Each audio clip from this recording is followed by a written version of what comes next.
하나는 인생을 통해 가지고 한 사람의 인생을 통해서 하나님의 뜻이 이루어지는 결과가 나타나는 것을 보게 됩니다. 여러분, 바이올린을 만드는 한 장인이 있었습니다. 그는 최상의 바이올린을 만들기 위해서 질 좋은 나무를 구하려고 총력을 기울였습니다. 그는 가장 좋은 국내산 나무를 고르고 또 질 좋은 외국산 나무를 그렇게 수입하게 됐습니다. 하지만은 그 모든 노력에도 불구하고 그는 자신이 원하는 그런 바이올린을 만들 수가 없었습니다. 어느 날 이제 그는 수목이 살 수 없는 그런 한계선에서 어렵게 자란 한 나무를 발견하게 되었습니다. 그 나무는 옹이가 많고 이리저리 뒤틀린 모양이었습니다. 겨울에 매서운 바람과 그리고 산꼭대기에서 부는 황량한 그런 비바람을 맞으면서 자라다 보니까 그 나무의 모양이 곧지 않았지만 굉장히 단단하기가 이루 말할 수가 없었습니다. 그는 이제 그 나무를 가지고 이제 바이올린을 만들었습니다. 그 바이올린은 그때까지 그가 만들었던 어떤 바이올린보다도 더 훌륭한 소리를 내었습니다.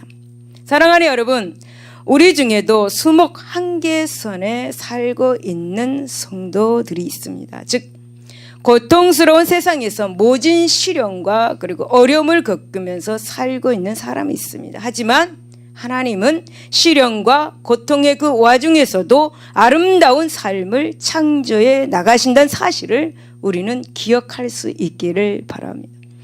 여러분, 땅속에 묻혀있는 보통 석탄이 섭씨 550도에서 1평방 1인치당 750톤의 무게를 압력을 받게 되면 아름다운 다이아몬드가 탄생된다고 합니다. 여러분, 우리 역시 다이아몬드처럼 시련과 고통을 겪을 때에 하나님의 영광을 드러낼 수가 있습니다. 그리고 복음을 노래할 수 있는 아름다운 사람이 될 수가 있습니다. 즉 여러분, 용광로와 같은 인생을 통과하다 보면 아름다운 찬란한 존재로 변화가 된다라는 것입니다. 거듭날 수가 있다라는 것입니다.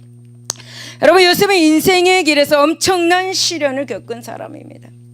그 엄청난 시련 속에서 하나님을 믿고 의지하고 바라봄으로 끝내는 다이아몬드처럼 아름다운 신앙인으로 승리한 것을 보게 됩니다. 여러분, 시편 119편 71절로 고난당하는 것이 내게 유익이라 이로 인하여 내가 주의 율례를 배웠나이다 라고 다윗은 고백하고 있습니다. 여러분, 이 말씀처럼 요셉은 고난당하는 것이 유익이라는 것을 알게 되고 마침내는 합력하여 선을 이루는 놀라운 일을 하시는 하나님을 체험하게 되었습니다. 그래서 1절에서 7절을 보면은 우리가 정말 요셉과 형들의 만남에 대해서 나오는데 인류 역사의 주관자가 되신 하나님에 대해서 우리는 알 수가 있습니다. 본문의 배경을 먼저 살펴보겠습니다. 이 당시는 이제 요셉이 예굽의 총리로 활동하던 그 당시 예굽의 12왕조 시대입니다. 그 당시에는 애굽 북쪽 병반의 힉소스 민족들이 그렇게 유입해서 있었습니다. 그래서 역사 기록에 의하면은 이때는 북방 셈족 계열의 힉소스 민족이 남방으로 이동을 그렇게 시작할 그런 초창기였습니다. 그래서 이제 힉소스의 족속은 이후에 예굽의 15왕조를 거치면서 대대적으로 남하를 하였습니다. 그리고 그 결과 강력한 힘으로 이제 애굽 왕조를 무너뜨리고 말았습니다.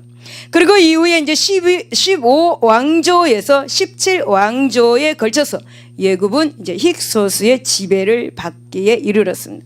따라서 이제 요셉 당시 예굽은 이제 힉소스 민족의 유입을 막기 위해서 국경 수비에 굉장한 심혈을 기울였습니다. 그리고 신분이 확실치 못한 사람들은 모두 다 정탐꾼, 그러니까 간첩으로 간주되었습니다. 바로 이런 시기에 이제 요셉의 형들은 식량을 구하기 위해서 이렇게 예굽으로 왔습니다.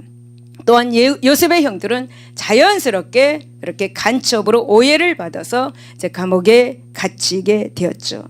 그래서 요셉이 애굽 생활을 한 지도 연 이제 20년, 그러니까 노예 생활 10년, 옥살이 3년, 대풍년 7년 이렇게 지났습니다. 그동안에 이제 예굽과 야곱의 이 가정은 많은 변화가 있었겠죠. 더욱이 이제 예굽에 밀어닥친 대흉년은 그 주변 국가들에게도 굉장하게 엄청난 가뭄을 그렇게 가져다 주었습니다. 이리하여서 이제 마침내 요셉은 이제 형들을 예굽 땅에서 20년 만에 이제 만나게 된 거죠. 실로 과거 그 20년 전 예굽이 요셉이 꿈꾸던 꿈이 성취되는 순간이라 말할 수가 있는 거겠죠. 이제 요셉과 형들의 만남을 통해서 인류의 역사를 주관하시는 하나님의 사역에 대해서 한번 살펴보고 우리의 은혜를 나누기를 원합니다. 이제 1절에서 2절을 보면 하나님의 자녀를 하나님께서는 지키시고 보호하신 분이다라는 사실을 우리가 알게 되는데, 당시 예굽을 비롯한 대부분의 근동지은 큰 가뭄으로 엄청난 고통을 받고 있었습니다. 팔레스타인도 예외는 아니었습니다. 그러나 이런 와중에서도 예굽만은 유독 식량을 비축하여서 큰 어려움이 없이 그렇게 자급자족을 하고 있었습니다. 그렇다면 어찌하여서 이제 하나님이 택한 가정은 그 흉년으로 큰 고초를 겪고 있는데 불신자인 이 예굽은 이런 흉년의 재난을 피할 수가 있었을까라는 거죠. 그것은 여러분, 하나님께서 당신의 택한 가정, 택한 하나님의 자녀를 환난 날에 보호하시기를 위한 하나님의 섭리였다라는 것이죠. 그래서 이렇게 말씀을 드리면 말도 안 돼라고 말할 수가 있겠지만, 그러나 그것이 바로 하나님의 섭리였다는 거예요. 즉 하나님께서는 야곱의 가정을 그렇게 극심한 가뭄으로부터 보호하시기 위한 예굽을 도구로 사용하셨다라는 것입니다. 그것을 이미 20년 전에 요셉을 예굽으로 보낸 그런 것이다라는 거죠. 그래서 이처럼 이제 하나님은 항상 우리를 지키시고 보호하시고 또 시마다 때마다 하나님의 은혜를 베푸시길 원하시는 자비로운 분이시다라는 것을 우리가 알게 됩니다. 그렇다면 여러분, 야곱의 가정을 지키신 이 하나님은 어찌하여서 가나안에 엄청난 가뭄을 가져다 주었을까? 여러분, 혹 가정에 가뭄이란 것이 찾아왔습니까? 여러분, 만약 가나안에 풍년을 가져다 주었다면 야곱의 가정이 이런 어려움을 겪지 않았을 것입니다. 그러나 여러분, 하나님은 당신의 뜻을 이루시기 위해 야곱의 가정에 가뭄을 주셨다라는 거예요. 여러분의 가정에 혹시라도 가뭄이라는 것이 찾아왔다면 당신의 뜻을 이루기 위한 것임을 여러분 기억할 수 있기를 바랍니다. 가뭄을 주신 이유, 바로 야곱이 진정 사모해야 될 것이 무엇인가를 가르쳐 준 것입니다.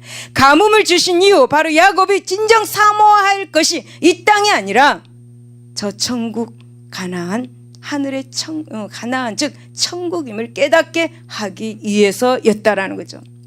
여러분, 또 하나님이 당신만이 모든 환난 가운데서도 은혜를 베푸시는 유일한 하나님이 되심을 가르치시기 위해서 그 가뭄을 주셨다라는 것입니다. 그렇습니다. 이 땅은 모든 환난, 항상 그 환난과 공고가 끊이지 않습니다.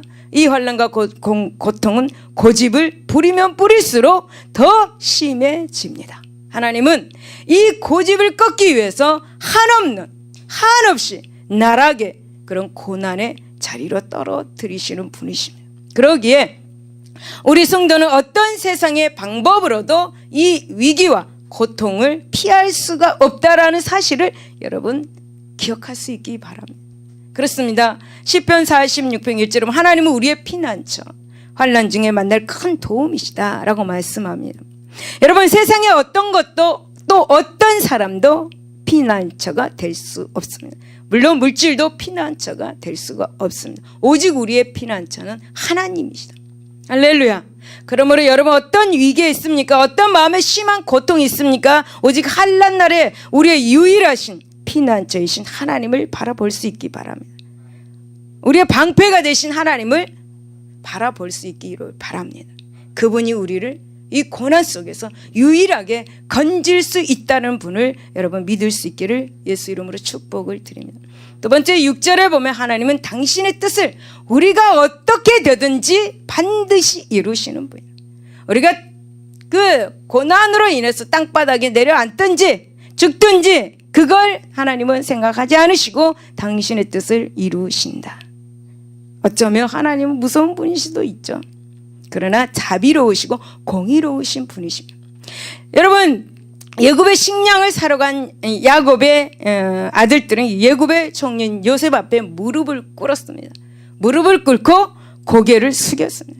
이것은 이미 20년 된 하나님께서 요셉의 꿈을 통해서 말씀해 주셨습니다. 형들이 네 앞에서 무릎을 꿇을 것이다. 이미 말씀해 주신 말씀입니다. 여러분, 창세기 37장 7절에도 그 꿈이 내용이 나와 있고 창세기 37장 9절에도 그 꿈의 내용이 나와 있습니다. 여러분, 이 꿈들을 들은 요셉의 형들은 이런 하나님의 뜻을 비우셨습니다. 과연 이 꿈이 실현될까라는 거죠. 이 꿈에 대한 그 조금이나마 그 아들들이 형들이 두려움을 가진 것 같습니다. 그래서 요셉의 꿈이 이루지 못하도록 애굽에 팔았습니다. 그러나 그 결과 어떻게 됩니까? 요셉의 형들의 이런 방해와 해방에도 불구하고 20년 만에 하나님의 뜻이 그대로 실현되는 것을 보게 되죠. 꿈이 현실로 나타났다라는 거죠. 사랑하는 여러분, 하나님이 주신 꿈, 말씀 무시하지 마시기를 바랍니다. 하나님이 주신 꿈 마음에 품고 끊임없이 기도할 수 있기를 바랍니다. 그렇다고 일도 하지 않고 골방에 앉아서 기도만 하라는 것이 아닙니다. 요셉처럼 일상생활에 맡겨진 일에 충실히 하면서 하나님을 열심히 섬기면서 기도하라는 것입니다. 그리고 여러분, 하나님의 꿈을 내 인간적인 생각을 어떻게 보려고 절대 그렇게 하지 마시기 바랍니다. 이렇게 하면 될까? 저렇게 하면 꿈이 이루어지겠지? 이렇게 하면 꿈이 이루어지겠지? 라는 그런 생각을 하지 마시기를 바랍니다. 하나님께서 주신 꿈은 우리가 이 성실히 하나님을 섬기고 나아갈 때 하나님의 시간에 그 시간이 되면 이루어진다라는 사실, 요셉처럼 말입니다. 여러분, 하나님의 걸어가신 뜻은 인간의 어떤 노력이나 방해도 불구하고 결코 폐기되지도 않고 심지어 연기되지도 않습니다. 왜냐하면 하나님은 온 우주 만물의 무엇입니까? 주인이 되시고 당신의 뜻대로 하시는 분이기 때문에, 우리 뜻대로 하시는 분이 아니고 당신의 뜻대로. 여러분 2000년 전 유대인들은 하나님의 걸어가신 구속 계획을 무시하였습니다. 예수 그리스도를 조롱하면서 십자가에 못 박았습니다. 그런데 하나님은 인간의 이 악행을 선으로 바꾸시고 끝내 예수 그리스도를 통해 십자가에서 구원 역사를 이루셨습니다. 당신의 뜻을 이루셨습니다. 여러분, 하나님의 성경의 말씀대로 또한 세상 마지막 날 반드시 심판주이신 예수 그리스도를 이 땅에 보내주셔서 이 땅을 심판하시고 당신의 자녀들을 영원한 천국으로 인도할 것입니다. 믿을 수 있기를 바랍니다.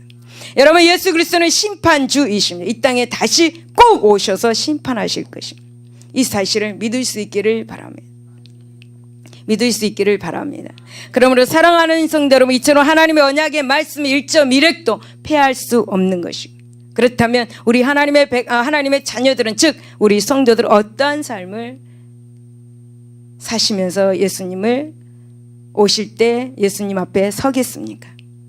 어떤 삶을 사시겠습니까?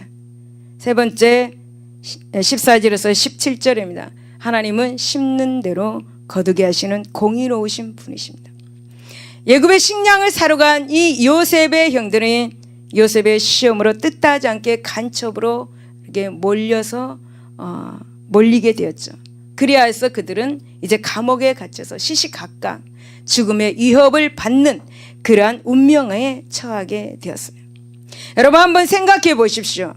한때 그 20년 전에 한때 살려달라고 부르짖었던 그 어린 동생 요셉, 그 예침을 예면한 형들이었습니다.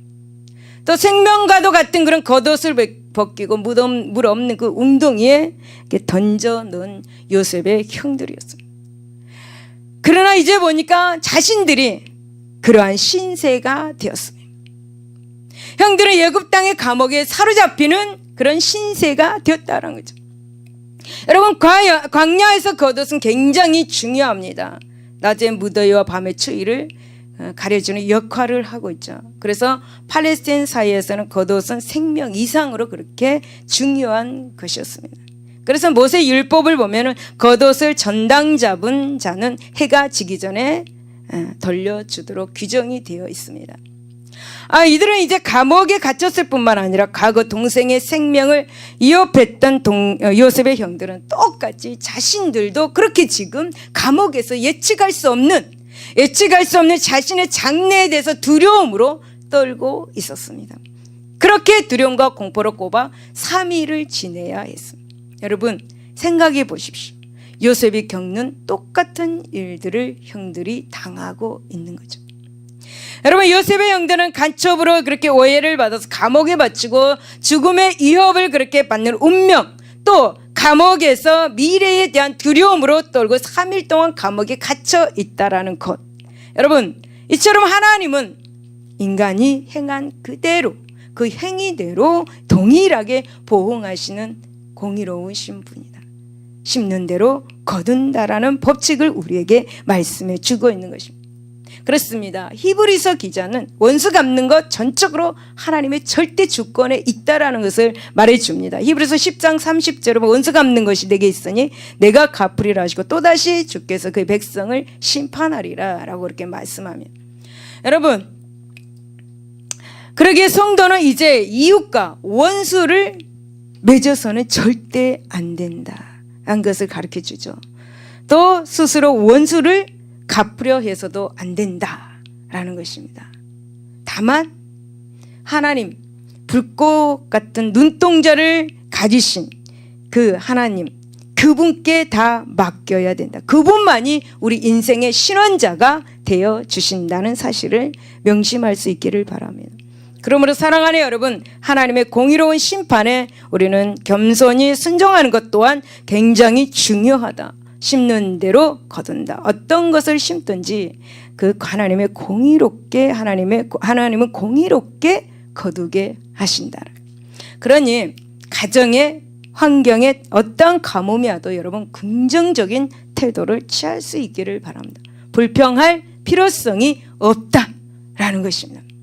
여러분 20년 전에 낯선 미디안 상인에게 팔려간 요셉이 이제 예굽의 총리가 됐습니다.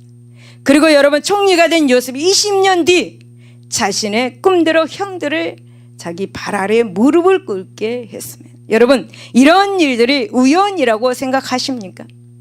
여러분 이런 일들이 우연이라고 하기에는 너무나도 친밀하게 진행된 요셉과 형들의 만남을 보면서 우리는 인류 역사의 이면에서 때마다 시마다 개입하시고 간섭하시는 보이지 않는 하나님의 손길 앞에 그저 우리는 겸손히 머리를 숙여야 할 것입니다.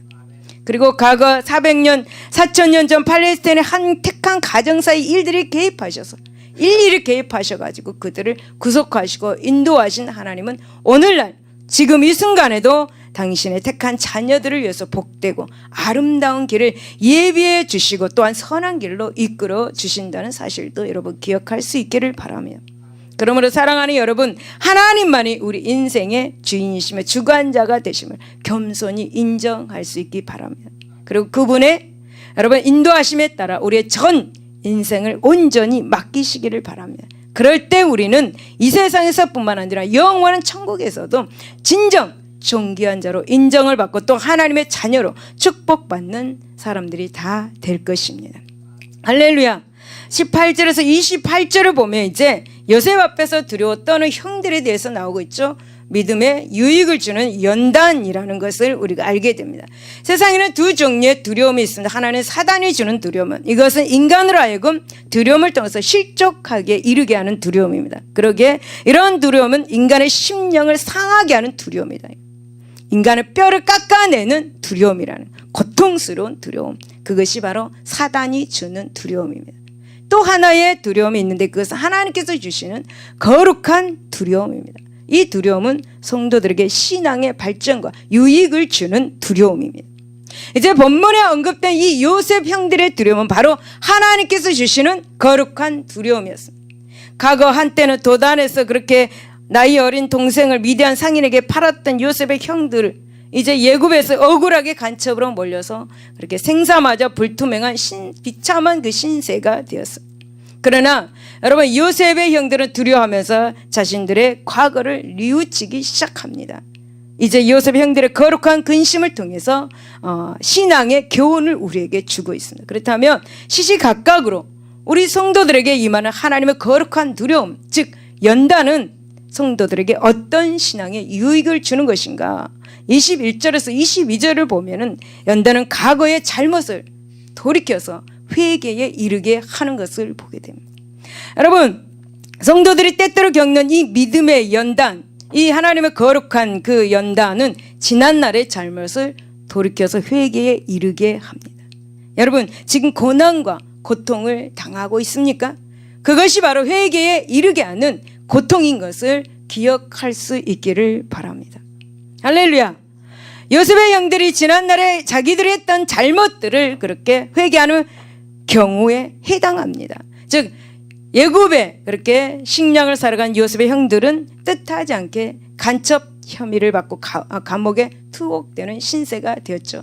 그리고 그들의 결벽을 증명하기 위해서는 막내 아우인 베냐민을 데려오라는 요구를 받았습니다. 요셉을 잃은 이후 아버지가 아버지 야곱의 생명처럼 사랑하는 막내 동생 말이죠. 이제 감옥에 갇힌 요셉의 형들은 이러지도 저러지도 못하는 그런 신세가 되었습니다. 그러니 이제 감옥에 갇힌 요셉의 형들의 심정이 어떠했겠습니까? 그래서 이제 자신들의 힘으로는 간첩 혐의를 벗을 더 이상의 돌팔구를 찾지 못한 요셉의 형들은 스스로 탄식하는 것을 보게 되죠. 그리고 여러분, 이 모든 일이 과거 요셉을 판 자신들의 그 죄과임을 발견하게 되었습니다. 즉 자기들의 잘못을 심었던 그것이 이제 거두게 되는 것을 발견하게 되죠. 그리고 여러분, 그 죄의 결과 자신들에게 그토록 엄청난 고통이 임하는 것을 고백하게 되었습니다. 그렇습니다. 여러분, 예수님을 믿는 자녀가 당하는 마음의 근심과 고통은 과거의 잘못을 뉘우치게 회개케 하는 선한 근심이다라는 것입니다.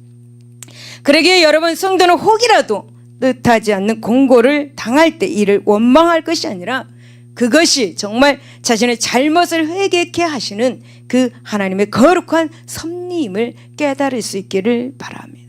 그리고 자기를 스스로 한번 돌이켜보는 신앙의 지혜가 필요한 것을 깨달으시기를 바랍니다.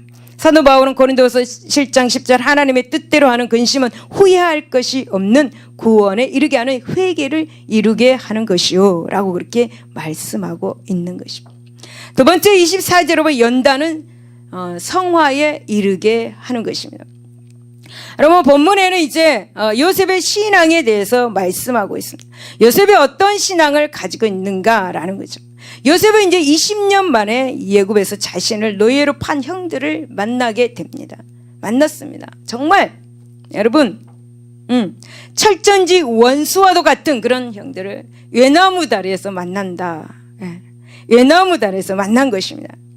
자기를 나이 어린 나를 그렇게 미디안 상인에게 팔아가지고 노예로 팔아버린 그런 것들. 이제 20년 만에 이제 형들을 애굽에서 만났죠. 철전지 원수와도 같은 형들을 외나무 다리에서 만났다라는 거죠. 그것도 요셉은 애굽의 총리의 자리, 그리고 형들은 애굽의 곡물을 사러 온 나그네 자리.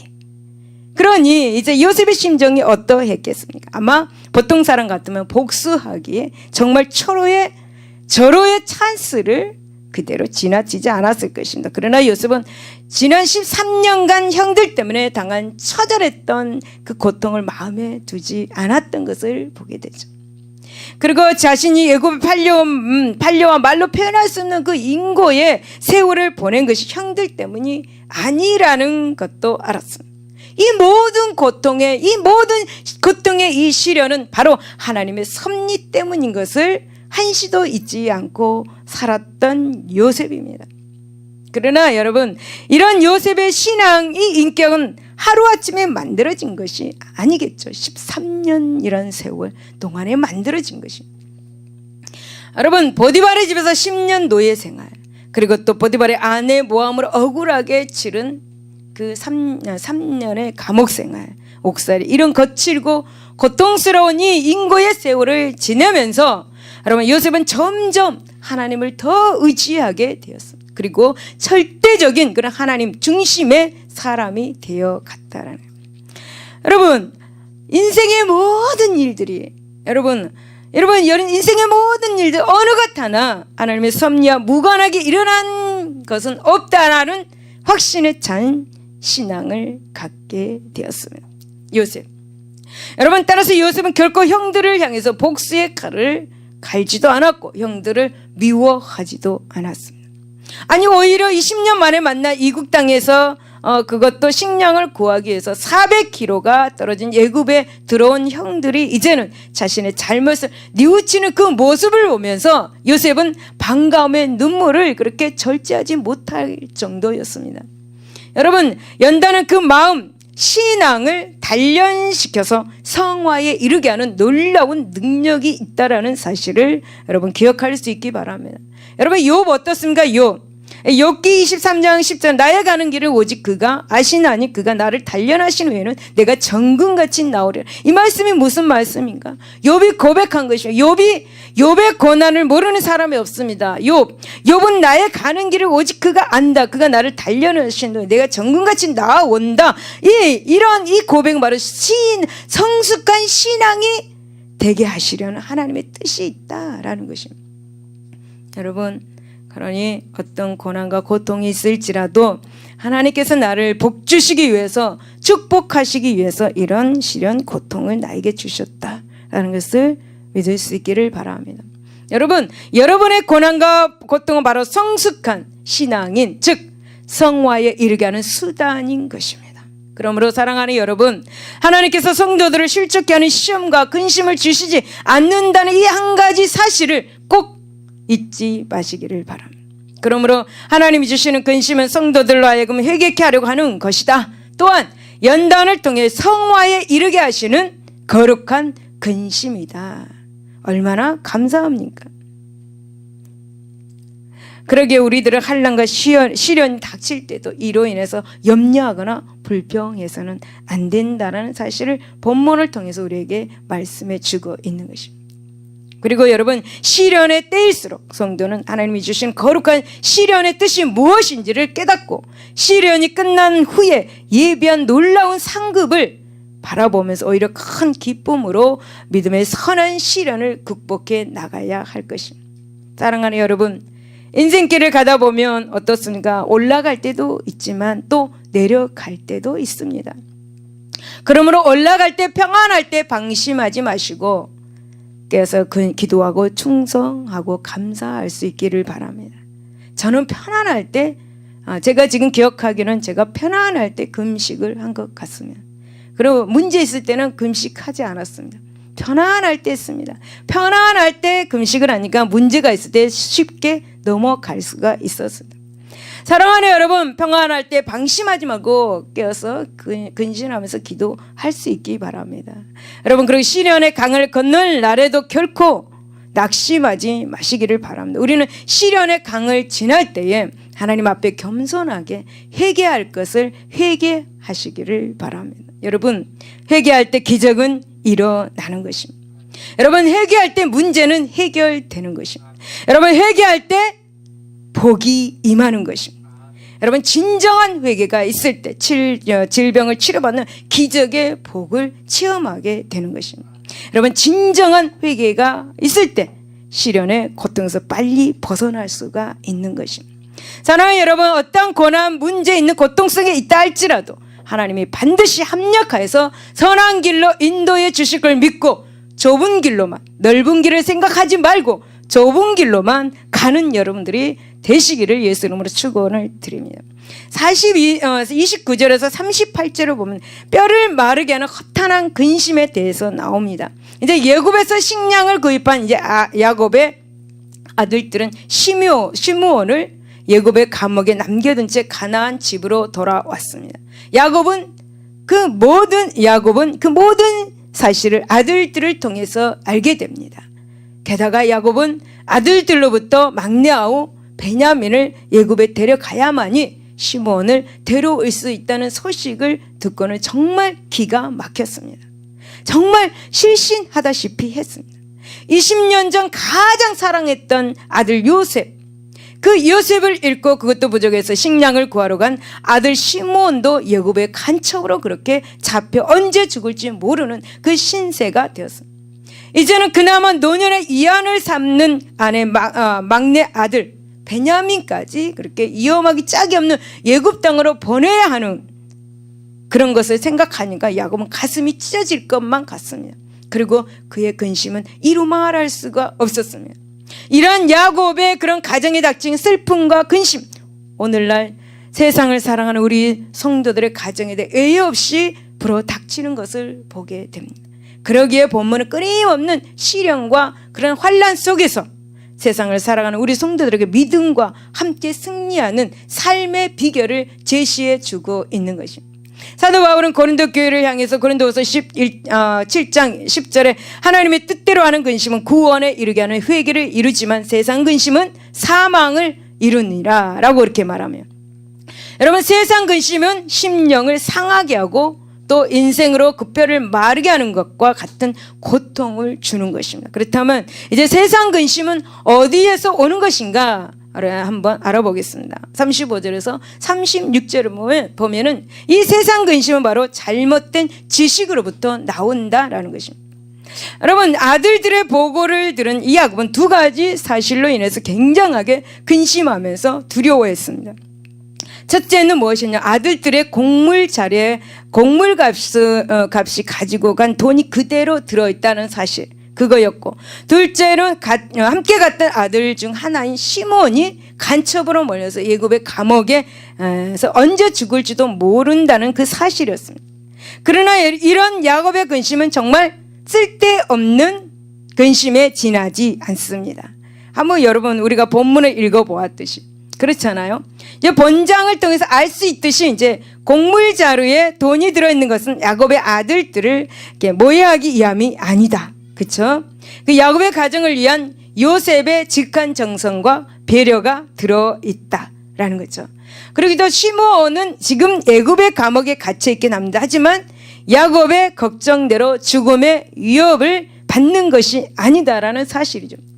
잠시 요셉의 보호를 받은 데 불과합니다. 그러니 이런 사실을 알 길이 없는 야곱은 어떻겠습니까? 오랜 자기 인생의 경험에서 나오는 자신의 상식과 지식만을 가지고 한없이 근심하고 한없이 염려할 수밖에 없었습니다. 그러나 여러분, 요셉은 알고 있었습니다. 요셉의 형들이 죽음의 위협 앞에 놓여 있지 않다는 사실을 알고 있었습니다. 왜냐하면 요셉 자신이 그 일들을 만들어 놓았기 때문입니다. 그러나 야곱은 모르고 있죠. 요셉의 아버지 야곱은 모르고 있습니다. 그래서 염려합니다. 모르고 있기 때문에 염려합니다. 걱정합니다. 여러분, 요셉은 걱정하지 않아도 됩니다. 요셉이 그 일을 만들어 놓았기 때문에 요셉은 걱정하지 않아도 됩니다. 그 모든 일들을 알고 있기 때문에. 여러분, 우리 하나님도 우리 한 사람 한 사람의 길을 알고 있다라는 거죠. 우리 한 사람 한 사람의 그 길을 드라마처럼 만들어 놓고 있다라는 것입니다. 우리는 알 수가 없습니다. 여러분 한번 생각해 보십시오. 하나님은 모든 걸 알고 계시고 하나님이 염려할 필요가 없고 우리는 모르기 때문에 야곱처럼 근심하고 인간적인 생각을 하고 걱정하고 염려합니다. 하나님은 하나도 염려하지 않는데 말입니다. 사랑하는 여러분, 지금 하나님께서 우리 성도를 위해서 온갖 아름다운 것을 예비하고 계시는 것을 믿을 수 있기를 바랍니다. 이 아름다운 것을 우리에게 주기 위해서 우리들을 연단하시고 훈련시키시고 있다라는 거죠. 근데 우리 성도들은 야곱처럼 당장 이 눈앞에 보이는 그런 눈앞에 닥친 그 시련만을 생각하고 바라보고 염려하고 근심하고 걱정하고 두려워하고 공포를 가지고 살아가고 있다라는 것입니다. 그러나 이런 염려와 근심은 하나님의 거룩한 뜻을 깨닫지 못하는 신앙의 무지에서 나온다라는 거죠. 실상은 잠시 후에 그 축복을 위한 연단인 것인데 말입니다. 그런데 신앙의 지식이 무지한 사람들은 이것을 시험으로만 여기고 있습니다. 그래서 불평하게 되고 염려하게 되는 것입니다. 그렇다면 혹시 우리 가운데 이런 잘못된 신앙 지식 때문에 믿음에 유익을 주는 연단을 그릇 깨닫고 근심하고 있지 않은지 한번 우리 생각해 볼 수 있기를 바랍니다. 두 번째 38절을 보면 하나님을 의지하지 않는 불신에서 나오고 있습니다. 여러분, 야곱이 왜 그렇게 인간적인 그런 생각으로 근심하는 이유가 있습니다. 그 이유는 시므온을 데려오기 위한 막내 아들 베냐민을 애굽에 보내야 한다라는 사실입니다. 그것 때문에 굉장히 근심을 하고 있습니다. 그러나 베냐민은 야곱이 가장 사랑하는 유일한 아들이었습니다. 원래는 요셉이 가장 사랑을 받았죠. 그런데 요셉이 사라지고 나니 이제 요셉을 생각하면서 베냐민을 사랑하였습니다. 여러분, 야곱은 두 아내가 있었습니다. 레아, 라헬, 그리고 두 첩 비라, 실바가 있습니다.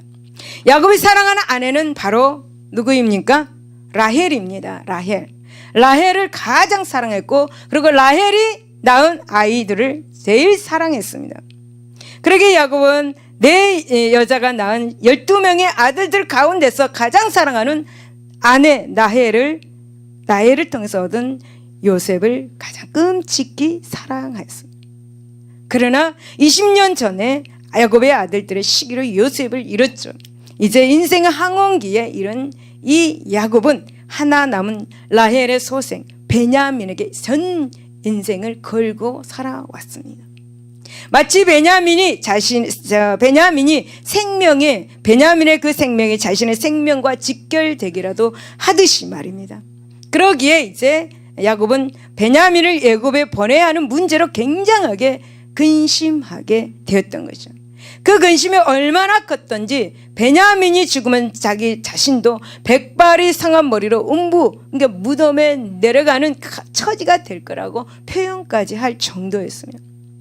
그러나 이런 야곱의 뼈를 깎는 것 같은 그런 근심은 근본적으로 하나님을 의지하지 않는 불신에서 나왔다라는 것입니다. 여러분, 야곱은 하나님에게 전생을 걸어야 할 언약의 후계자입니다. 언약 백성의 족장인 이 야곱은 조부 아브라함과 그리고 부친 이삭에게 내려진 하나님의 언약을 일순간 망각하고 있는 것 같습니다.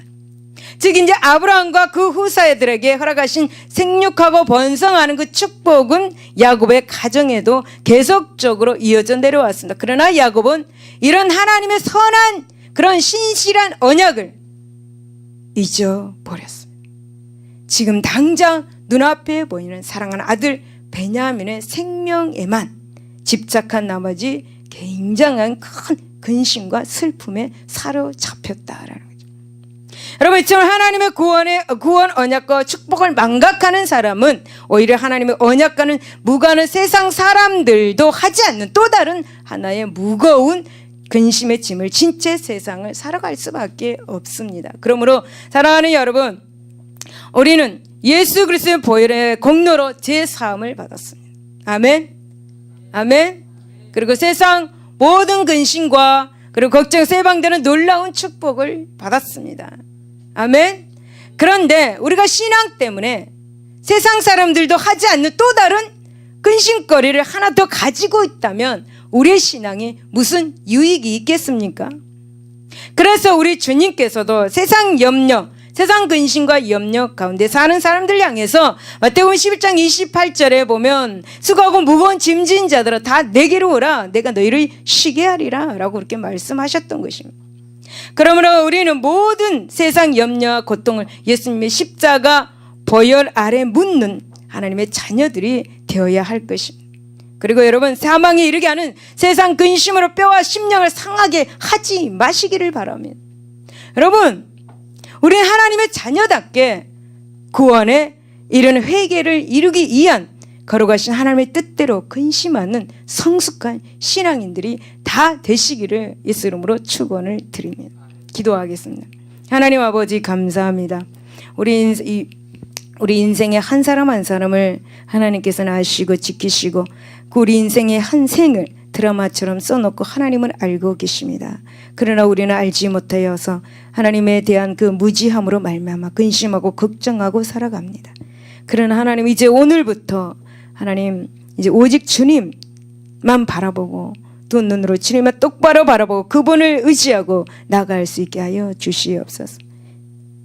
요셉에게 험난한 그러한 과정 속에서 주님 바라보고 승리한 것처럼 우리 모두가 어떤 고난과 고통이 있다 할지라도 부족한 것이 너무나 많이 있다 할지라도 세상을 곁눈질하지 말고 오직 하나님만을 똑바로 바라보고 의지하고 나아갈 수 있도록 하나님 축복하여 주시옵소서. 하나님 감사하며 예수 이름으로 기도드리옵나이다. 아멘. 할렐루야. 할렐루야. 하나님 우리를 사랑하십니다. 우리에게 연단을 주시는 것은 우리를 성화에 이르게 하기 위함입니다. 하나님의 기뻐하시는 신앙을 갖게 하기 위함이며 또 그 신앙을 가질 때 하나님께서는 또 축복하신다는 사실 우리 여러분 꼭 기억하시기를 바랍니다. 어떤 것을 심든지 그대로 거둔다는 사실을 또 우리 또한 우리가 알고 또 우리 가운데 혹시 고난 시련 가운데 있다라면 내가 어떤 지난 날에 어떤 죄를 지었는가 한번 성령을 의지하여 기도해보고 그것을 회개함으로 빨리 그 시련 속에서 일어나시기를 예수 이름으로 축복을 드립니다. 우리 찬양 하나 하고 하나님께 기도하겠습니다. 십자가의 전달자 찬양하겠습니다. 예수 보혈의 강가에 여러분 오늘 이 시간 그 자리에 서 있기를 바랍니다.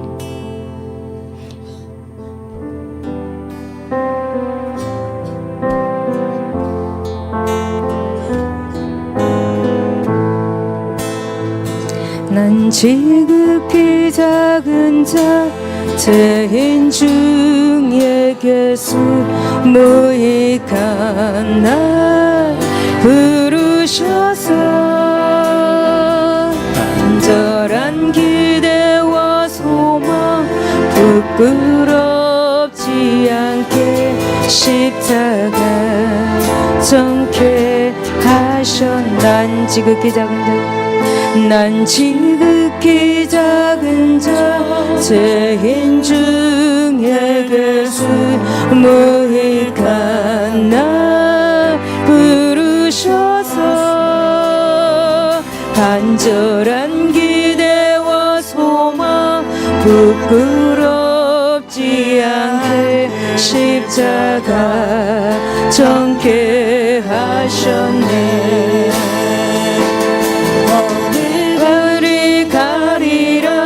주 위에 서라면 나는 전하리 그 십자가 내 몸에 밴 십자가 그 보혈의 향기 온 세상 채울 때까지 살아도 주를 위해 죽어도 주를 위해 사나 죽으나 난 주의 것 십자가의 능력 십자가의 소망 내 안에 주만 사시는 것. 난 지극히 작은 자 죄인 중에 예수 무익한 날 부르셔서 간절한 기대와 소망 부끄럽지 않게 십자가 정케 하셔. 어디든지 가리라 어디든지 가리라 주 위에 서라면 나는 전하리 그 십자가 내 몸에 밴 십자가 그 보혈의 향기 온 세상 채